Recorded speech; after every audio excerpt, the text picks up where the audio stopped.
much for pressing play and for joining me for a raw and uncomfortable conversation. I am hanging out with Dane, and he's going to just stand by and maybe add a little bit to this conversation about communication.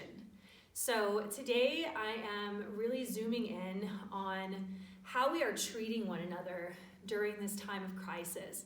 And specifically, I'm looking at how we are communicating with one another on social media, because that's where a lot of the interactions are taking place these days.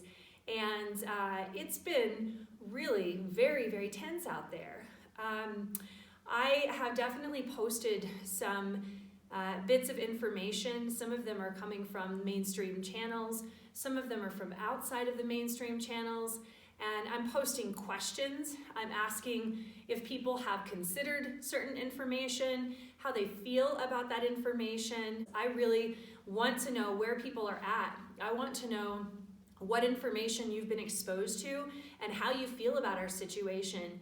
Because when I know more about that, when I can see and learn through your eyes, then I am not only being able to connect with how you're feeling and what you're concerned about, but I'm also able to learn through you. You've exposed yourself to information that I haven't exposed myself to. So there's an awesome opportunity for growth and expansion that can happen. And anyone who has respectfully contacted me to say, hey, I really disagree with the information that you posted, or hey, I think you were being misleading. If you don't really feel this way, then you need to preface your post with that so that people understand that you're not endorsing something. And I've taken all of that in and was so grateful for that super respectful feedback, because it helped me see how I can grow as a communicator. So thank you for the folks who have reached out and done that respectfully. But what has happened more often than that scenario is people reaching out to judge and honestly saying things that are kind of demeaning to my character, demeaning to the character of others. And this is just something that we really need to zoom in on, because it is a part of the human condition that has always existed. Those judgments and that inclination to assume you know something about someone else's character because they're considering something you haven't considered, or because they just have a different perspective. You assuming and making a judgment about their character based on those differences there's nothing heart-based about that. That's all in the mind, and it creates this feeling of separation. But right now is a time when we really need each other more than ever. We need to be able to have vulnerable conversations, to really be able to connect with what people are feeling inside, so that we can be a source of support for one another. Because yes, we have this crisis facing our physical health, but our mental and emotional and social well-being also has a huge impact on our physical health. So if you're one of the people saying, hey, this virus is super scary and everybody should be freaking out about it, then also take a look at how your communication is affecting people on a mental and emotional level. So let's take a deeper dive into this. Number one, it's okay to ask questions. Just because someone asks a question does not mean that they believe or have an opinion about that which they're inquiring. Asking questions is how we gather information, how we orient ourselves in a world of uncertainty. So if you're asking questions, keep doing that. And I know it's challenging because you may be judged for it, but let's really zoom in on the judgment that's taking place. I posted something online which said that I was gathering testimonies from people who live in Africa who have had vaccinations in their communities and who have possibly felt that there were some adverse effects. Now, I did not state any opinion about this. All I said was, I'm gathering testimonies and that there are a lot of stories out there that are underrepresented. Nothing wrong with that. And the backlash I got was that basically I am anti-vaccination, and that by me being that way, I could be costing a lot of people their lives. That is a huge, a really large assumption. For someone to say that, one, I've never said anything that's anti-vaccination, and two, I'm just gathering testimonies and providing a platform for the stories of underserved populations, which is something I've been doing for years. And I do that because all lives matter, not just a few lives, not just certain lives. So yes, these people living in Africa with stories to tell that have not been in the mainstream media, they deserve a platform, and I'm going to give it to them. So I'm just sharing this example of how you can read what someone is doing in terms of their work, or you can read what someone is questioning so they can just understand more about our situation, and then you can assign a judgment to that, or project a judgment, like you know something about this person's character because they just asked a question, or because whatever it is that they're endeavoring to do for some reason triggered something in you. It triggered in you that thing in the world that you judge the most. And because you're not taking responsibility for your own judgments and your own feelings, you're not projecting that onto other people. And quite frankly, there are a lot of people out there who are projecting it in a very unkind and demeaning way. And so if you're doing this and you're sitting there saying, I care about humanity and I care about people's lives, well, what about the person who you've just attacked on social media? What about the person that you've just demeaned and called them ignorant and just degraded, and you don't actually know this person? What about their mental and emotional health? You don't know if they just lost someone that they love. You don't know if they're suffering from some severe depression and anxiety. You don't know that. But you're willing to take your poisonous judgments and project that onto somebody else in a public forum and not think twice about it. And then you want to turn around and say that you care about people. So I'm not sitting here because I want to judge you or tell you you're bad or wrong. I am just using this as an example of something I've experienced repeatedly since the beginning of this crisis. I'm using this as an example of how we say from the mind that we really care about people, but our behavior shows us something different. And it's not because we don't really care about people, it's just that we haven't spent enough time with our own inner baggage to take responsibility for what we're carrying inside so that we don't project it into the collective. So if we want to talk about a sickness among humanity or a poison among humanity, it's that a lot of humanity is unwilling to take a look at what they're carrying, and you're making it everyone else's problem when you judge and assume. The only reason I can talk about this stuff so deeply is because I have experienced it from every angle. I have been the one who judges and assumes and projects, and I've been on the other end of it. I think every human being has. Yeah, so here's a little bit of a comedic example of this. Dane and I were in South Korea last December, and we went to this improv comedy thing, and we were just practicing our improv skills, which were none. But one of the activities was this game called What Are You Trying to Say? And so would you like to reenact that? Sure. Okay. So here's how assumption and judgment works. Okay, so I'm just gonna chop these onions for our dinner. Is that okay? Yeah, just wondering how come you're chopping them that way? What are you trying to say? Just unusual how you seem to be chopping them. What are you trying to say? I'm not chopping them good enough for you? It's just different. I just haven't seen them chop that way. You don't like the way I chop? I'm not saying that. Just it's different than I've ever seen. Are you saying that I don't chop these onions as well as your mother chops onions? They're just different. It's just an interesting technique. Are you trying to say you would like different onions? No, just that. Just the chopping technique is different than I would do. Are you trying to say that you don't want these onions that I slaved over all day for this dinner for us? they look like good onions. They're chopped different than I'm used to.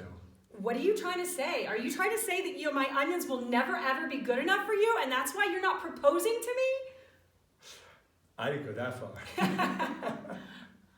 And so, this scenario has never happened in our relationship exactly, but this is how assumption and judgment happens. It's some story that we create in our mind about what this person is trying to do and how wrong this person is and how they don't care about people and how they're not well researched or they believe in conspiracy theories or they're buying into everything the mainstream media is saying or whatever it is. Can we just stop it? Because it's mean. It's really mean and unkind. It's actually a kind of bullying type of behavior that's happening online when we're just projecting all of this stuff and making assumptions about people's characters. There's no truth to any of it. What is true, let's take our onion scenario. What is true is that in that scenario, this person chopping the onions feels not good enough. And so she will find every opportunity, subconsciously, she'll find every opportunity in life to feel not good enough, or to assume that other people think that she's not good enough.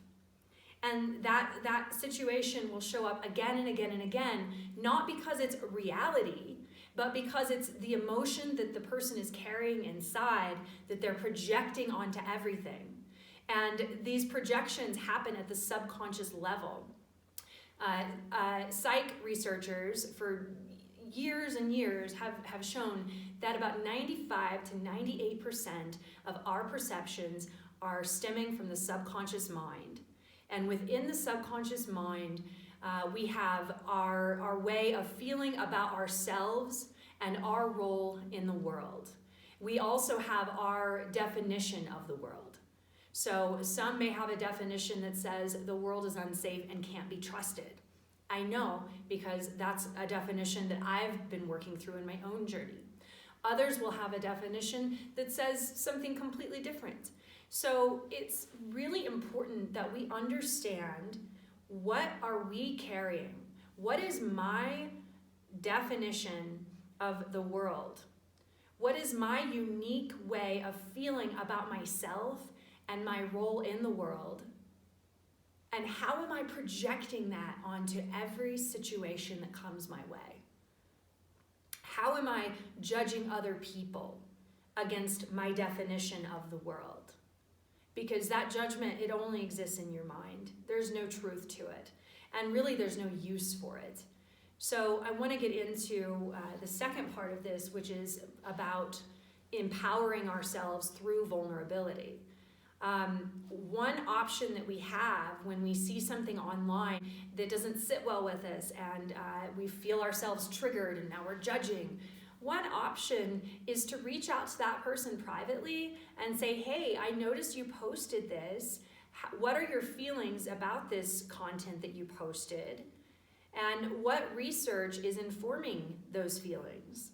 I'd like to understand you more. And if you're open to it, I would like to share some of my own research and why I feel differently. That's an option. We have the option of, instead of our first response being to judge someone else as being a bad person or being ignorant or stupid or whatever it is, instead of that, can we connect with our hearts and say, wow, this is a human being who also just wants to be safe and healthy. And I know that this human being also wants others to feel safe and healthy. So we are here with this commonality. Can I approach this person knowing that our basic interests are the same? And from there, can we open a dialogue where we can learn from each other? We don't have to agree on everything, but we sure can share some feelings, some concerns, and some information in a way that respects one another and in a way that helps us expand and grow through each other. So that's an option. Choose vulnerability. So I want to give another real life example, and this is inspired by my mentors, David Patient and Neil Orr. who I worked with in South Africa, and they were social development pioneers. They were amazing at working with rural populations in Africa. They were introducing the concept of proper nutrition to boost immune health.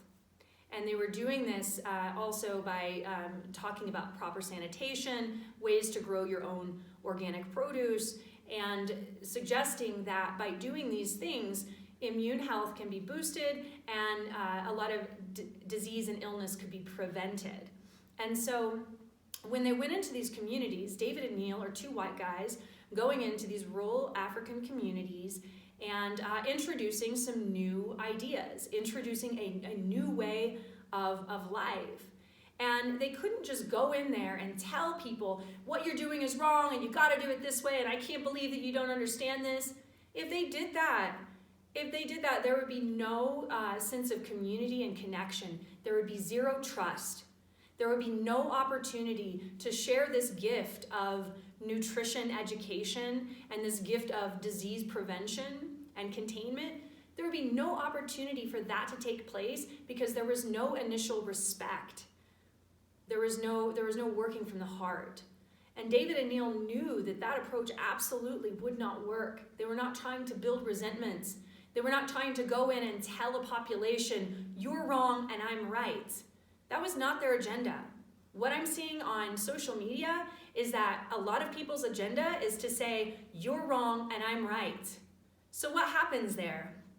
A big argument, no one learns, no one grows, no one feels any more loved, no one feels any more supported. So what is the point of that? If it doesn't work in the real world, when we're trying to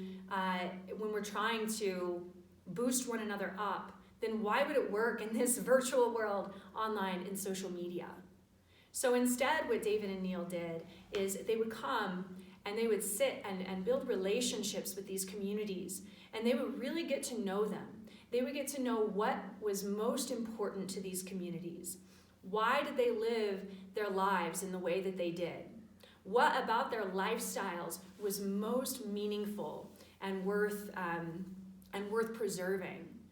And once they understood the culture, then they could present new information in a way that was culturally respectful and culturally sensitive. And through that, these awesome bonds were built. And in some parts of Africa, women, tribal women, for the first time in the history of the tribes, became economically active. And so many other beautiful things have happened because of their work.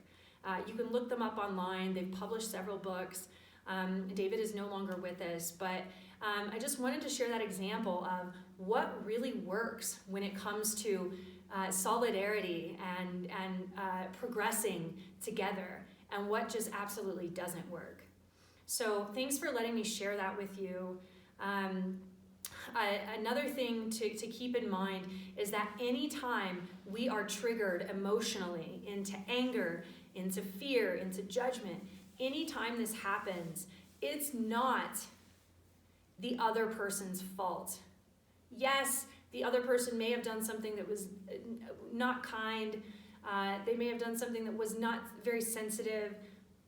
That's fine, but it's not their fault that you were triggered.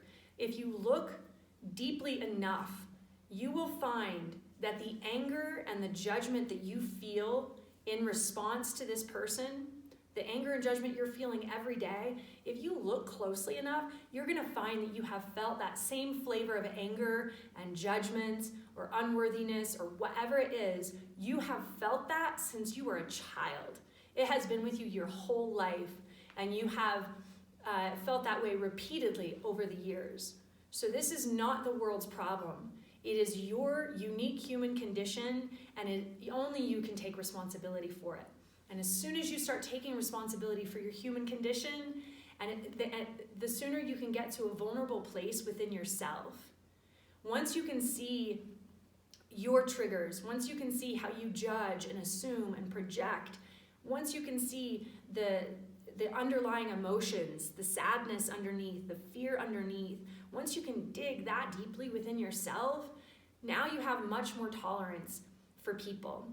You have an understanding of what it means to really be human, and you respect others just because they are human, because you are that in touch with your humanity.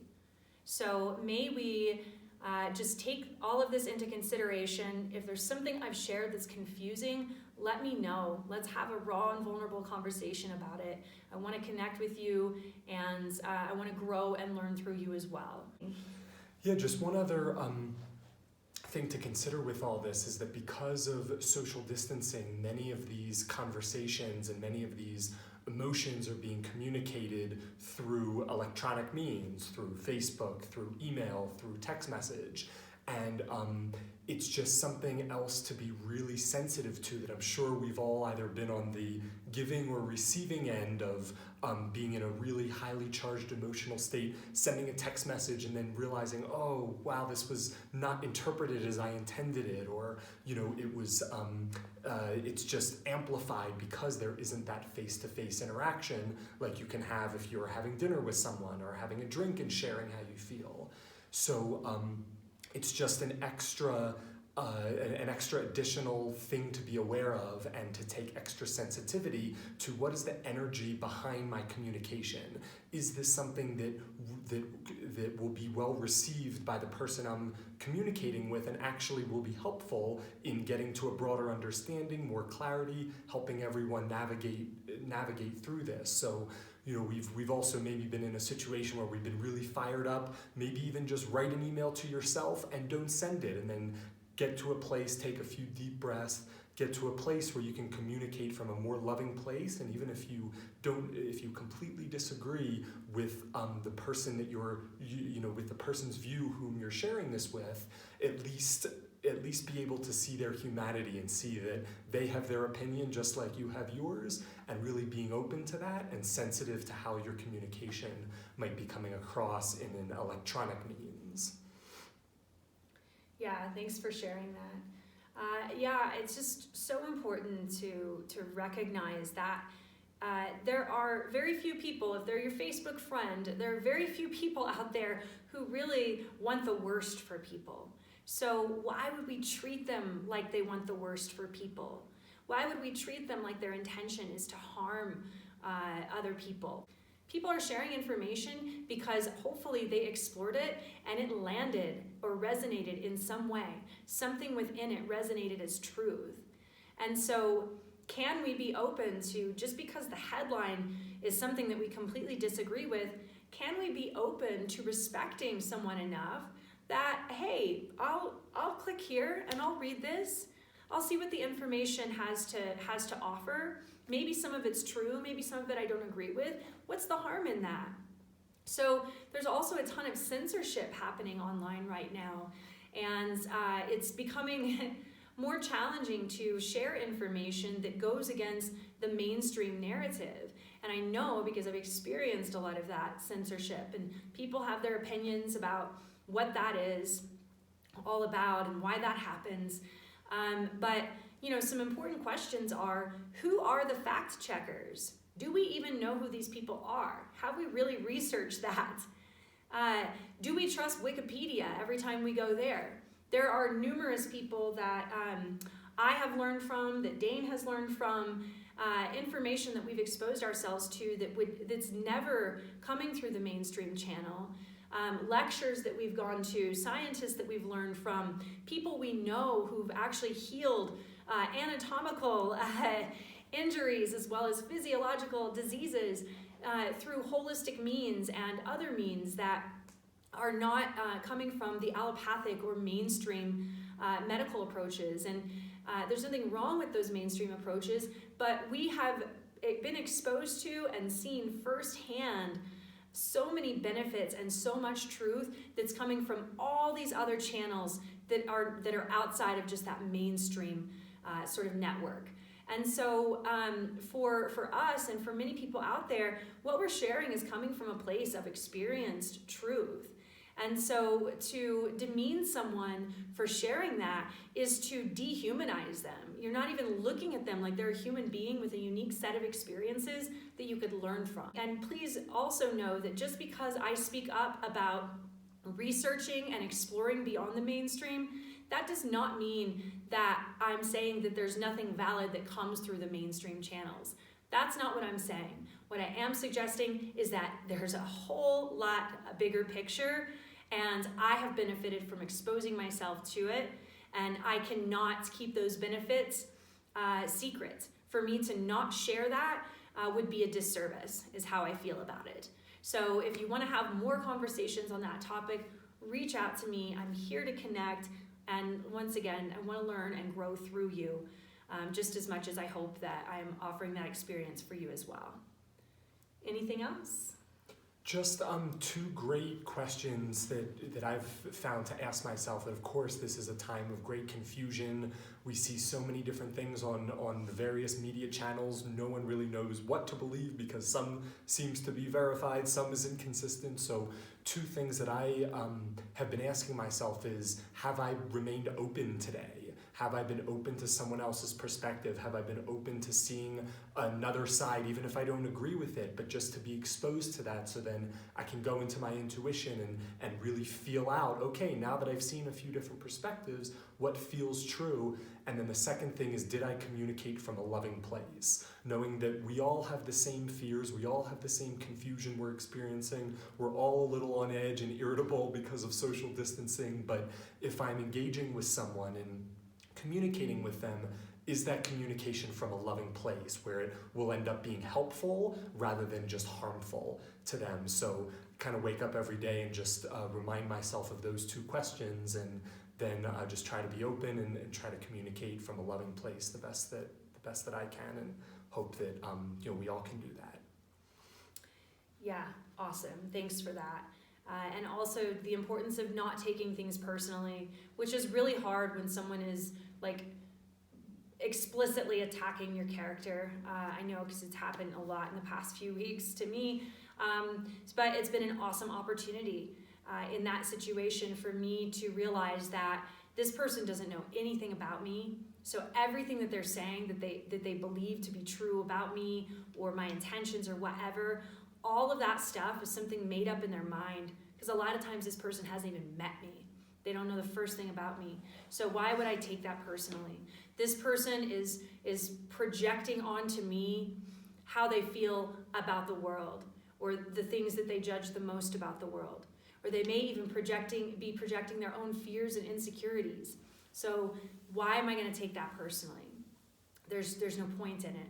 So thank you to all of those people who have helped me navigate through that challenge, because it definitely didn't feel good when you were throwing daggers my way. But I learned from it, I grew from it, and I am deeply thankful for that growth opportunity, because I'm freer because of it. So thank you for that.